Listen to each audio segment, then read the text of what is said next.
Thank you sir, thank you for your time sir. मैं बात का आगाज़ ज़रा करती हूँ। आज इमरान खान साहब का, आज या कल उनका मैंने पढ़ा कि जब उनसे बात हुई ट्रम्प के, डोनाल्ड ट्रम्प की जीत के हवाले से, और वो नए सदर हैं, कुछ पीटीआई के हल्कों को शायद ये ख्याल हो या ये गुमान हो, लेकिन बहरहाल जब इमरान खान साहब से ये पूछा तो उन्होंने कहा कि उनसे मेरे बड़े अच्छे ताल्लुकात थे और वो अक्सर मुझे डायरेक्ट फ़ोन भी कर लेते थे।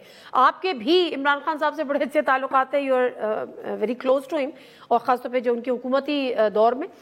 क्या वाकई जरा बताएगा कि किस नौयत के थे इमरान खान साहब और डोनाल्ड ट्रंप के आपसी ताल्लुकात? नहीं, ट्रम्प और इमरान खान के ताल्लुकात तो बड़े अच्छे थे, और आपको इसके लिए अगर आप जाके अभी आप गूगल करें और इमरान खान और इवाना ट्रम्प जो हैं उनकी आप गूगल करें पिक्चर्स, तो आपको एहसास होगा कि 1980 की दहाई में जब इमरान खान यूके में थे, लंदन में थे, तो उस वक्त से उनका ट्रम्प फैमिली के साथ एक रिलेशनशिप है। और यही कुशनर और जो उनकी बेटी हैं इवांका, अभी तो इस मुहिम में टीम में शामिल नहीं है, लेकिन उनका भी इमरान खान से ताल्लुक था। तो एक उनका पर्सनल रिलेशनशिप तो है डोनाल्ड ट्रम्प से, और इसीलिए आपने देखा होगा कि जब वो अमेरिका के दौरे पे गए थे, तो जिस तरह से ट्रम्प ने उन्हें रिसीव किया, फिर उनको अपने अंदरूनी हिस्से में ले गए, जहाँ पे उनकी जो मेलानिया ट्रम्प है उन्होंने इमरान खान के साथ सेल्फी भी ली, और काफी उनका पर्सनलाइज्ड टच था। तो वो इसीलिए था कि उनकी वो पुरानी जान पहचान उनके साथ थी। ठीक है, तो क्या ये जो पर्सनल रिलेशनशिप था, ये पर्सनल टर्म्स जो थे, ये कहीं पे असरअंदाज होंगे? डू यू सी कि जो बातें हो रही हैं कि जी इमरान खान साहब की रिहाई के हवाले से को वो रोल प्ले कर सकते हैं? देखिए नादिया, इसमें ना दो चीजें हैं। एक तो पर्सनल रिलेशनशिप जो है वो तो है, जाहिर है वो भी इम्पोर्टेंट होता है, लेकिन दूसरी तरफ अगर आप देखें तो प्रेसिडेंट ट्रम्प जो है वो पहले अमेरिकी सदर हैं जिनकी पाकिस्तान अमेरिकन कम्युनिटी ने इस तरह से आगे जाके सपोर्ट की है। अगर आप इस वक्त ब्लूमबर्ग में जो डोनर्स हैं उनकी लिस्ट निकालें, तो आपको एहसास होगा कि जो पाकिस्तानी कम्युनिटी है उन्होंने बहुत बड़ी डोनेशंस दी हैं प्रेसिडेंट ट्रम्प को इन इलेक्शंस में, और उनकी कैंपेन में बहुत एक्टिव पार्टिसिपेशन की है। अब उसके जो पाकिस्तान का डायस्पोरा है वहां पे, उसकी जो ये सारी एफर्ट है वो इमरान खान के लिए है। जाहिर है उन्हें डोनाल्ड ट्रम्प से तो इतनी मोहब्बत नहीं है, वो इमरान खान के लिए उनकी सारी एफर्ट है। और इस वक्त जो सिचुएशन है वो ये है कि अमेरिकन कांग्रेस की एक रेजोल्यूशन पहले ही तय कर चुकी है कि पाकिस्तान के अंदर जो शख्सी आज़ादियां हैं, जो ट्रायल है इमरान खान का, जो आइन है पाकिस्तान का, और इंतखाबात जो हैं उनके ऊपर बहुत सवालात हैं। अब बाइडेन इंतजामिया ने क्या किया था कि उन्होंने कांग्रेस की रेजोल्यूशन के ऊपर कोई खातिर ख्वाह तवज्जो नहीं दी। प्रेसिडेंट ट्रम्प ने अब ये फैसला करना है कि क्या वो कांग्रेस की रेजोल्यूशन के ऊपर इम्प्लीमेंट करेंगे या वो नहीं करेंगे। सो लीगल क्वेश्चन तो जो है वो कांग्रेस पहले ही तय कर चुकी है। अब एडमिनिस्ट्रेटिव एक्शन उसके ऊपर उन्होंने लेना है या नहीं लेना, ये उन्होंने तय कर। तो आपको लगता है कि वो कोई रोल प्ले करने की पोजीशन में होंगे? देखिए, ये तो नहीं कि ट्रम्प आके कोई पटियाला का कुंडी खोल दे, लेकिन ये है डेफिनेटली कि देखिए पाकिस्तान में एक हिस्ट्री है। जिस तरह से पाकिस्तान में फौज एक रियलिटी है, उसी तरह से पाकिस्तान में अमेरिका एक रियलिटी है, सऊदी अरेबिया एक रियलिटी है, चाइना एक रियलिटी है। तो इन मुल्कों का पाकिस्तान में बहुत असर रहा है। अगर आप अयूब खान साहब का जो राइज है उसमें आप सीआईए ने अपनी जो डॉक्यूमेंट्स है वो डिक्लासिफाई कर दी है, आप जाके देख सकते हैं अयूब खान को लाने में अमेरिका ने क्या रोल अदा किया, फिर जनरल ज़ियाउल हक और भुट्टो कॉन्फ्लिक्ट में क्या रोल अदा किया, फिर उसके बाद परवेज मुशर्रफ साहब की हुकूमत को स्ट्रेंथन करने में क्या रोल अदा किया, और फिर कॉन्डोलीजा राइस की किताब में बेनजीर भुट्टो को दोबारा पाकिस्तान लाने में और इलेक्शंस में क्या किरदार अदा किया।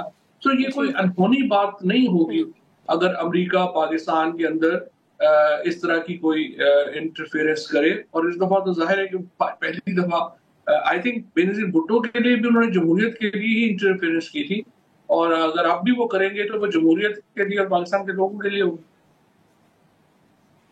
मगर ये फिर पाकिस्तान के अंदरूनी मामलात में मुदाखलत नहीं होगी?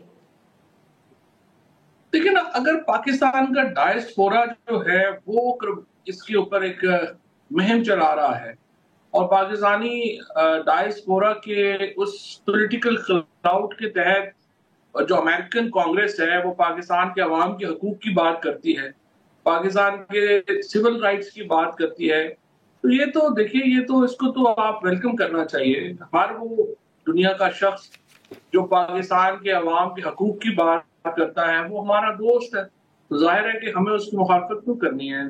जो भी पाकिस्तान में आइन की बहाली के लिए, फंडामेंटल राइट्स के लिए बात करेगा, वो पाकिस्तान के लोगों की बात कर रहा है, तो ऑब्वियसली वो एक पॉजिटिव इंटरवेंशन है, उसको तो हर शख्स को करनी चाहिए।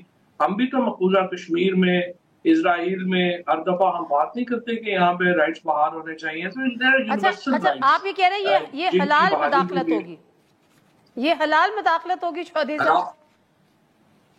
बिल्कुल 100%। इसलिए ये हलाल मुदाखलत होगी है ना, पाकिस्तानी डायस्पोरा की तरफ से जो मुदाखलत होगी पाकिस्तान के अमूर में, उसको आप हराम तो नहीं कह सकते, ज़ाहिर है हलाल ही कहेंगे। अच्छा सर, आपने भी बात की है कि जो यूएस कांग्रेस में भी हमने देखा वो करारदाद, फिर जो यूके की पार्लियामेंट है वहाँ पर भी एक आया। अब पाकिस्तान का एक जायज़ा हुआ, अक़वाम मुत्तहिदा की इंसानी हकूक़ की जो कमेटी है उसने पाकिस्तान विज़िट किया था, उसके बाद एक जायज़ा रिपोर्ट उसने जो है वो सबमिट कराई है। मैं उसके चंद चीज़ें पढ़ती हूँ, अगर आप अलाउ करें, इसमें ज़रा फिर आपके कॉमेंट लूँगी। उन्होंने कहा है कि अक़वाम मुत्तहिदा की इंसानी हकूक़ किसके फ़ौजी ट्रायल की उन्होंने मुखालफत की है, फ़ौजी अदालतों से मुताल्लिक़ कानून साजी पर नज़रसानी पर जोर दिया है, मिलिट्री ट्रायल्स के लिए ज़ेरे हिरासत तमाम शहरियों की रिहाई का मुतालबा भी किया है। 26वीं तरमीम पर, आईनी तरमीम पर वसी मुशावरत के फुक़दान पर भी इज़हार तशवीश किया है। पाकिस्तान में आज़ादी इज़हार राय, सोशल मीडिया और इंटरनेट पर पाबंदियों के हवाले से भी उनको हटाने का एक मुतालबा सामने आया है, और जो जबरी गुमशुदगियों को रोकने के लिए भी इक़दाम किए जाएँ। अब ये तमाम चीज़ें जो इंटरनेशनली हो रही हैं, तो आप आंखें बंद नहीं कर सकते। ये किसी किस्म का कोई प्रेशर बिल्ड कर सकती हैं आने वाले दिनों में? नहीं, प्रेशर तो देखे ना बिल्ड हो जाएगा ना, अगर अमेरिकन कांग्रेस ने रीइटरेट किया कि ये जो उनकी रेजोल्यूशन है उसको प्रेसिडेंट हाउस इंप्लीमेंट करे, तो जाहिर है कि वो तो फिर प्रॉब्लम हो जाएगा, क्योंकि पाकिस्तान की बहुत डिपेंडेंस है इस वक्त IMF प्रोग्राम के ऊपर, वर्ल्ड बैंक के ऊपर, और अगर वहां पे थोड़ी सी भी हिलजुल हो जाए तो वो फिर यहाँ पे उसका इम्पैक्ट आता है। और ये तो नहीं है ना कि उन्होंने फौजें थोड़ी बेचनी है या कुछ करना है। सिंपल बात है कि उन्होंने जो IMF का प्रोग्राम है या वर्ल्ड बैंक का प्रोग्राम है उसको पाकिस्तान में फंडामेंटल राइट्स के साथ और ह्यूमन राइट्स के साथ कनेक्ट करना है, तो आप यहाँ पे चेंज जो है वो आनी पड़ेगी पॉलिसी के अंदर, क्योंकि पैसे नहीं है आपके पास। और या फिर जाहिर है कि दूसरी ऑप्शन है कि आप बर्मा या दूसरा या जैसे कई मुल्क हैं जो बिल्कुल फारग हो वैसे चलना चाहते हैं, जाहिर है हम उस तरह का अफोर्ड नहीं कर सकते। बट आई थिंक कि अगर जो पाकिस्तानी डायस्पोरा का जिस किस्म का प्रेशर है, ये प्रेशर कायम रहा तो प्रेसिडेंट ट्रंप को इंटरवेंशन करनी पड़ेगी, इसलिए कि उनकी अपनी पार्टी में भी बहुत सपोर्ट है इस वक्त इमरान खान की, और ट्रंप को डेफिनेटली उनको भी सेटिस्फाई करना है। ओके सर, पीटीआई के कुछ हल्के कुछ तारीखें दे रहे हैं, कुछ कह रहे हैं नवंबर में, कुछ कह रहे हैं दिसंबर में, कुछ कह रहे हैं 1.5 माह में खान साहब रिहा हो जाएंगे। आज भी उनको 4 केसेस में तो जमानत मिल गई, लेकिन तोशाखाना 2 भी अभी इम्पोर्टेंट रहता है, GHQ हमला भी रहता है। क्या आप आने वाले दिनों में कोई नरमी देख रहे हैं?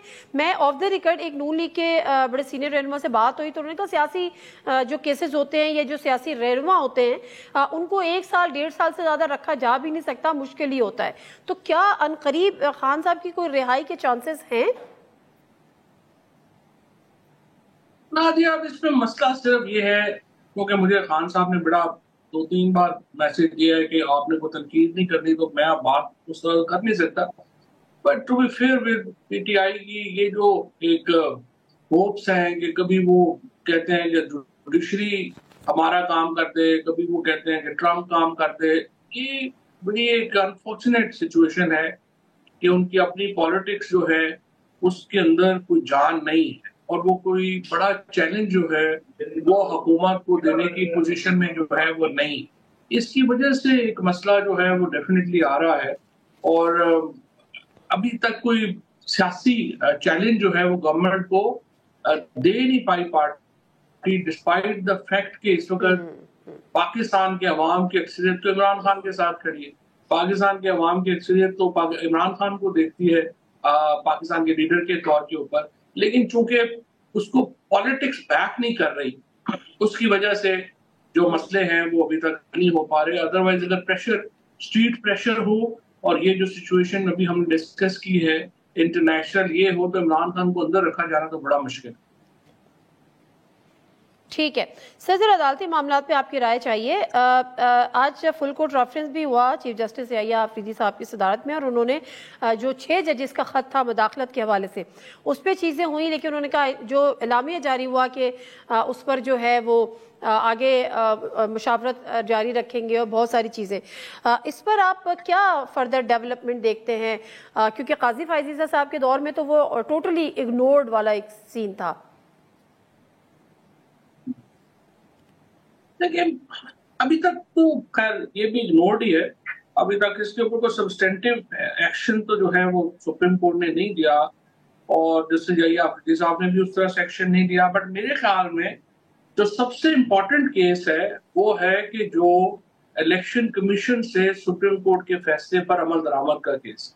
मैं हैरान हूं कि अभी तक वो केस जो कंटेम्प्ट फाइल की हुई है पीटीआई ने और बाकी लोगों ने, वो केस की कंटेम्प्ट क्यों नहीं फिक्स हो रही अब उन 12 या 13 जजेस के पास जिन्होंने वो केस सुना है। क्योंकि उसका तो देखिए कंटेम्प्ट फाइल होनी है। अगर सुप्रीम कोर्ट अपना वो फैसला इम्प्लीमेंट करा पाती है तो सुप्रीम कोर्ट का थोड़ा बहुत वजूद रहेगा। अगर वो फैसला इम्प्लीमेंट नहीं करा पाती तो सुप्रीम कोर्ट बतौर इदारा बहुत नीचे चला गया है। उनको अपनी जो आई वुड से कि जो एक वैल्यू है उसको रिस्टोर करने के लिए बड़ा काम करना पड़ेगा। और 26वीं आईनी तरमीम ने प्रैक्टिकली तो सुप्रीम कोर्ट का जो सेपरेशन का प्रिंसिपल है वो खत्म कर दिया है। सुप्रीम कोर्ट में आप देखिए कितनी इंटरेस्टिंग बात है कि जिस बेंच ने हुकूमत के खिलाफ फैसले सुनने हैं वो बेंच खुद हुकूमत बना रही है। तो यू कैन इमेजिन कि क्या इस वक्त सिचुएशन है और सुप्रीम कोर्ट की इस वक्त क्या हैसियत रह गई है। तो मेरी नजर में जो मोस्ट इम्पोर्टेंट इस वक्त जो एक केस है वो इलेक्शन कमीशन का केस है, और वो देखते हैं कि वो कब लगाते हैं चीफ जस्टिस साहब और मंसूर अली शाह साहब, और वो लगा भी पाते हैं या नहीं पाते हैं, और उसके ऊपर इम्प्लीमेंट भी करा पाते हैं कि नहीं करा पाते। अगर वो इम्प्लीमेंट नहीं करा पाते तो सुप्रीम कोर्ट को शदीद नुकसान। ठीक है, तो एक लिटमस जो एक चेक होता है वो शायद हो जाएगा। सर 26वीं आईनी तरमीम की आपने बात की है, वो चैलेंज हुई है, पहले भी हुई है, और 8वीं दफ़ा शायद 8वीं पटिशन है जो अख्तर मेंगल साहब ने, फहमीदा मिर्ज़ा साहिबा ने, मुस्तफ़ा नवाज़ खोकर साहब ने और मोहसिन दावर ने दिया, और उन्होंने भी फुल कोर्ट बनाने की इस पर इस्तदा की है। आपको लगता है अब चूँकि आईनी बेंच का क़याम भी हो चुका है तो इस पर भी अब जो दरख्वास्त है उसके कोई नताइज निकल सकते हैं या फुल कोर्ट बेंच उस पर बन सकता है? नहीं, बिल्कुल बन सकता है। मेरे ख्याल में तो जो 6 जजेस हैं आईनी अदालत के, और ये जो कमेटी जो है आईनी कोर्ट्स की, और 3 जजेस हैं जो सुप्रीम कोर्ट की कमेटी है, इन 6 जजेस को उसमें बैठना चाहिए और फिर 6 जजेस को रिकमेंड करना चाहिए कि ये केस फुल कोर्ट सुने। और सारे जो 17 जजेस हैं अभी मौजूदा, ये 17 जजेस जो हैं वो इस केस को सुने और इसके ऊपर एक हतमी राय जो है वो उनकी आनी जरूरी है। और ये पिटीशन जो हुई है ये भी आप देखें कि बड़ी इंटरेस्टिंग है। ये जो चारों लोग जिन्होंने ये फाइल की है, मुस्तफा नवाज है, फहमीदा मिर्जा है, अख्तर मेंगल साहब है, इन लोगों ने जो पिटीशन फाइल की है वो बड़ी, उसमें बड़ा मीट है, उसमें मेन इस्तदा तो ये है कि जिस तरीके से ये अमेंडमेंट पास हुई है, लोगों को अगवा करके जिस तरीके से जबरदस्ती वोट डलवाए गए हैं, क्या इस तरह की आईनी तरमीम की इजाजत दी जा सकती? सो आई थिंक ये बड़ी एक सब्सटेंटिव पिटीशन है और सुप्रीम कोर्ट के फुल कोर्ट को इसको सुनना चाहिए। और जो 6 जजेस हैं जिनको आईनी अदालत में और इधर लाया गया है, उनका अब ये काम है कि इसको वो आगे लेके बढ़े।